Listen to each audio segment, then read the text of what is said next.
Simsalabim, abracadabra, toing toing. Wow! Ooh, what is this? This is handkerchief. What is the color of the handkerchief? Red. This is red, bukan ceret. Now I want to keep it in my left hand or right hand. Apa? Left hand atau right hand? Left hand? Oh no, wrong. This is right hand. Where is your right hand, children? Mana? Where is your left hand?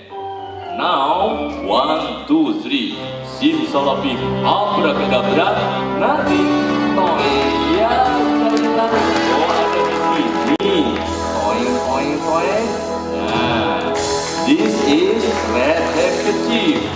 Lalu jalan-jalan menemukan sekuntum bunga yang sudah gugur. Nah, boleh nggak kita memetik bunga? Enggak ya, tapi sudah gugur nih, jatuh. What is this? Flower. What is the color of the flower? What is the color of the leaf? What is the color of the handkerchief? What is the color of my hair? White? Oh no, black. Now, 1, 2, 3. Simsalabim, abracadabra, toing. Wow. This is red, this is green, and this is... Mau tahu rahasianya? Kasih tahu nggak ya? Lirik kiri, lirik kanan, nggak ada yang lihat. Pelan-pelan ditarik, toing. Oh, jadi merah. Ditekan toing jadi kuning, ditarik jadi merah. Tuh, itu adalah apa? Kreativitas untuk menciptakan. Anak-anak suka nonton iklan TV nggak? Ada iklan junk food. Wah, yang hadiahnya macam-macam. Boleh nggak kalau banyak makan junk food? Nggak ya? Atau minum yang mengandung soda, boleh nggak? Kejahatan. Nah, ini ada kertas isinya apa? Kosong ya. Tulisan. Nah, ada nggak? Atau boleh pinjam minuman yang mengandung soda? Apakah Sprite atau Fanta atau apa? Coca-Cola mungkin ada? Ada Coca-Cola ya. Nah, masih ada di dalam kertas koran? Masih ada? Ini, oh masih ada. Nah, kalau masih ada berarti boleh diminum. Kalau sudah berarti sudah kembali ke tukang warung. Satu guru, satu ilmu, jangan saling mengganggu. Bilang simsalabim ya. 1, 2, 3. Simsalabim. Abracadabra. Ya, simsalabimnya masih ada yang simsalabim. Semangat ya. Kita minta bantuan Eyang Subur. Bilang simsalabim. 1, 2, 3. Nah, kembali ke tukang warung. Coba dilihat di bawah meja masing-masing atau di kursi. Coba diperiksa.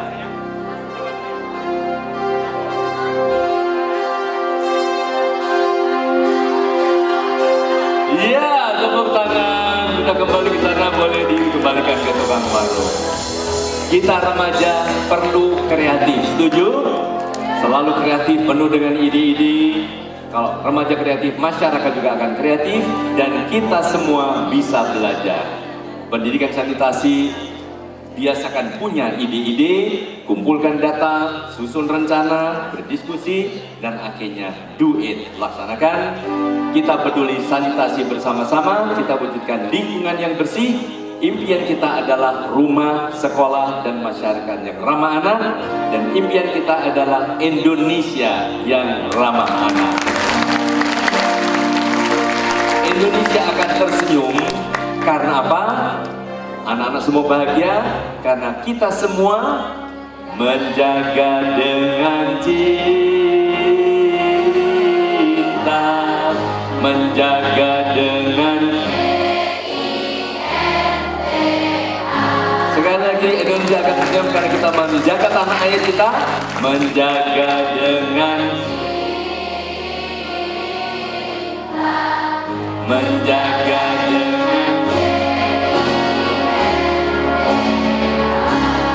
Terima kasih. Wabillahi taufiq wal hidayah. Assalamualaikum warahmatullahi wabarakatuh. Jujur nih, saya sendiri juga terbawa dengan dongeng yang begitu meriahnya dalam rangka kita mengembangkan kreativitas anak. Apa yang telah Bapak sampaikan tadi begitu begitu memukau ya Pak ya. Ini anak-anak, adik-adik, kalau ada yang ingin bertanya, silahkan tolong sampaikan namanya dan dari provinsi mana. Ya, kita mulai dari sini satu, ya, di tengah. Terus, oh ini ada cahaya terlalu terang. Dari sini satu, ini depan ini, satu lagi dari sana. Silakan, 3 bertanya dulu. Iya.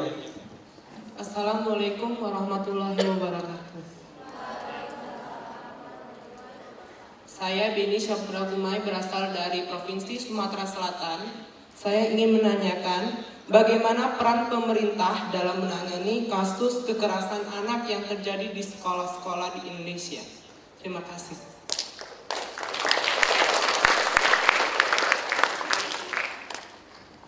Assalamualaikum warahmatullahi wabarakatuh.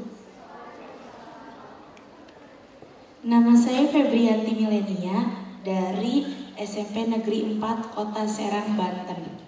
Saya mau nanya nih ke Kak Seto, kenapa anak-anak zaman sekarang sering tergelut gengsi, namanya gengsi, buang sampah sembarangan gitu. Terus yang kedua, katanya anak zaman sekarang adalah anak yang berkembang pola pikirnya. Tapi kenapa emosionalnya lebih kurang stabil tuh Kak? Kalau anak-anak zaman sekarang lebih banyak kegalau gitu masalahnya daripada anak-anak yang zaman dulu. Padahal perkembangan itunya, pendidikannya lebih maju sekarang daripada yang dulu. Terima kasih Kak. Wassalamualaikum warahmatullahi wabarakatuh.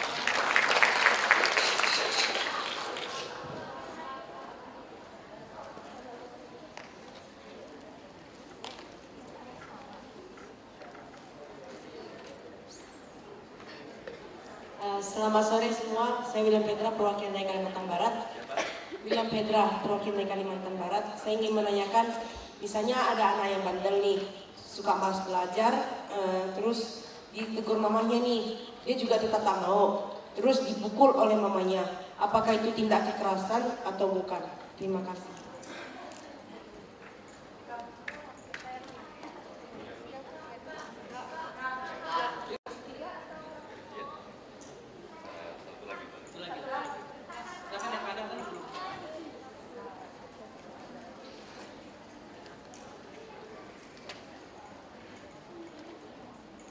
Assalamualaikum warahmatullahi wabarakatuh.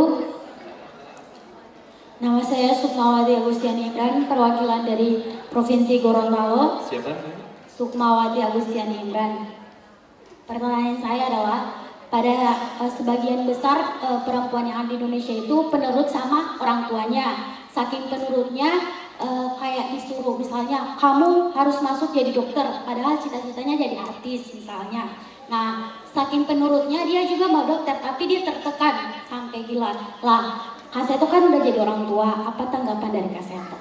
Gitu. Terima kasih.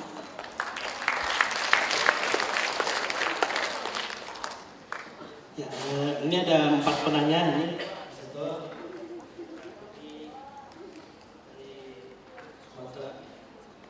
Ya, peran pemerintah dalam kekerasan di Indonesia ini Pak.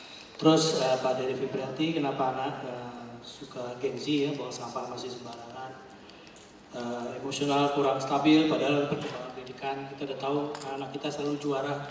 Kalau ada perlombaan itu selalu juara matematika, juara robot segala macam ya. Dari Kalimantan Barat itu ada anak bandel, malas belajar, dipukul oleh ibunya, itu bagaimana? Terus kemudian dari Sukmawati Gorontalo, menurut Kak Seto sendiri sebagai orang tua, bagaimana Pak? Iya, kita tepuk tangan untuk anak-anak yang sudah mengajukan pertanyaan maupun yang sudah angkat tangan tapi belum mendapatkan kesempatan. Karena anak-anak yang berani bertanya dan punya ide untuk ditanyakan adalah anak-anak yang kreatif. Jadi anak-anak ini mampu menemukan suatu materi yang perlu diperdalam, perlu diperjelas, itu adalah kreatif. Baik, pertama untuk adik Beni dari Sumatera Selatan, bagaimana peran pemerintah untuk menangani kasus kekerasan di sekolah. Memang sampai sekarang masih ada kekerasan dan sebetulnya pemerintah dengan menandatangani suatu undang-undang waktu itu tanggal 22 Oktober tahun 2002 ditandatangani Undang-Undang Perlindungan Anak. Pasal 80 undang-undang itu mengatakan siapapun yang melakukan kekerasan terhadap anak terkena sanksi pidana maksimal 3 tahun 6 bulan penjara. Kalau yang melakukan orang tuanya itu ditambah sepertiganya lagi. Gitu. Jadi orang tua harus diposisikan pada garda paling depan untuk melindungi putra-putrinya, bukan melakukan kekerasan. Bukan hanya orang tua, tapi juga lain, misalnya ada Satpol PP, ada Satpam atau polisi atau siapapun juga, kalau ketahuan itu dikenakan sanksi pidana itu. Kalau sampai luka parah 5 tahun, dan kalau sampai meninggal, anak itu meninggal, maka pelaku dipidana 10 tahun penjara. Jadi itu peran pemerintah untuk menghentikan kekerasan. Memang masih banyak. Jadi kemudian sudah membentuk mula-mula ada Komnas Perlindungan Anak, sekarang ada KPAI, kemudian sudah ada Kementerian Pemberdayaan Perempuan dan Perlindungan Anak. Itu adalah kewenangan, adalah suatu kepedulian pemerintah untuk bisa menghentikan kekerasan terhadap anak, termasuk yang berada di sekolah. Kemudian adik Febrianti dari Serang, anak-anak sekarang sok gengsi, kemudian emosi kurang stabil. Ya, kenapa dulu anak lebih stabil? Karena dulu pelajarannya nggak terlalu berat. Pada waktu Kak Seto dulu, aduh kayaknya masih kelas 3, 4 SD masih sangat enak sekali. Itu Kak Seto udah zaman tahun dulu, udah mungkin tahunnya ayah atau kakek dari adik-adik semua. Ya, itu sekarang ini justru karena terlalu berat, akhirnya kecerdasan akademik memang bagus, bisa juara olimpiade ini, olimpiade itu, tetapi kecerdasan emosi, kemampuan mengelola emosi secara cerdas tidak berkembang. Akhirnya mudah marah, mudah emosi, terjadi bullying, terjadi tawuran, dan penyimpangan perilaku seperti tadi lari narkoba, geng motor, merokok, dan berbagai tindakan kekerasan lagi. Jadi dalam hal ini anak-anak yang melakukan itu, seperti contoh geng motor di Pekanbaru, itu salah satu komandan gengnya, panglimanya itu anak SMP kelas 3. Yaitu yang mengatur strategi kemana, menyerang sana, merampok sana, dan sebagainya. Ini adalah anak-anak yang menjadi korban karena tidak mendapatkan suatu bimbingan yang penuh dengan nuansa kasih sayang, akhirnya emosinya menjadi labil. Adik-adik, emosinya ingin cerdas atau nggak cerdas? Ingin cerdas ya. Artinya emosi itu boleh, marah boleh. Tapi marah yang cerdas itu tidak menutup pintu dengan kecepatan 100 km per jam. Marah yang cerdas bukan main lempar-lempar piring, mengeluarkan kata-kata mutiara yang sadis-sadis atau menyebut seluruh koleksi kebun binatang dan sebagainya, bukan itu. Ya. Kemudian adik William dari Kalimantan Barat, kalau ada anak bandel dipukul, apakah itu kekerasan? Iya. Ya, tidak ada anak yang bandel. Kak Seto punya 4 anak, sekarang udah remaja-remaja, yang paling kecil sudah SMP, lulus SMA. Dan semuanya tidak ada yang nakal, tidak ada yang bandel. Kalau ditanya, kamu pernah dipukul ayah enggak? Enggak. Ditendang? Enggak. Ditempelin? Enggak. Dicubit? Enggak. Apalagi dibentak? Enggak juga. Ayah kamu pernah marah enggak? Enggak katanya. Karena Kak Seto biasa senyum menghadapi anak-anak. Begitu enggak senyum, anak dia bilang, ayah marah. Udah jangan macem-macem gitu. Jadi sebetulnya semua anak baik kalau diperlakukan dengan baik, kalau dihargai ya, potensinya, kecerdasannya. Dan anaknya Kak Seto juga nggak mau yang ikut Kak Seto sampai gelar dokter, enggak. Yang satu menjadi penari, yang satunya menjadi pecinta lingkungan, dan segala macam. Pendek kata semua pilihan masing-masing. Sehingga mereka merasa dihargai hak-hak asasinya. Kemudian terakhir ada Sukmawati dari Gorontalo, ada yang sangat penurut tapi akhirnya tertekan. Ya, Kak Seto pernah mempunyai seorang teman yang pemain musik yang cukup dikenal. Waktu itu dipaksa ibunya jadi insinyur. Udah, akhirnya belajar jadi insinyur. Begitu udah lulus, lalu bilang, "Ma, ini ijazah insinyur yang aku punya. Ini buat mama. Mama puas?" "Iya." Gitu. "Ya sudah, ini buat mama. Aku minta izin, aku mau main musik lagi." Jadi akhirnya dia lebih memilih sebagai pemusik dengan gelar insinyur, dan insinyurnya sayang tidak dimanfaatkan. Nah, ini kan sayang sekali. Ya, mungkin kalau dia diberi kesempatan pemain musik, mungkin sudah bisa seperti musik seperti siapa, Mas Ahmad Dhani atau siapa lagi pemusik-musik sekarang ini. Siapa?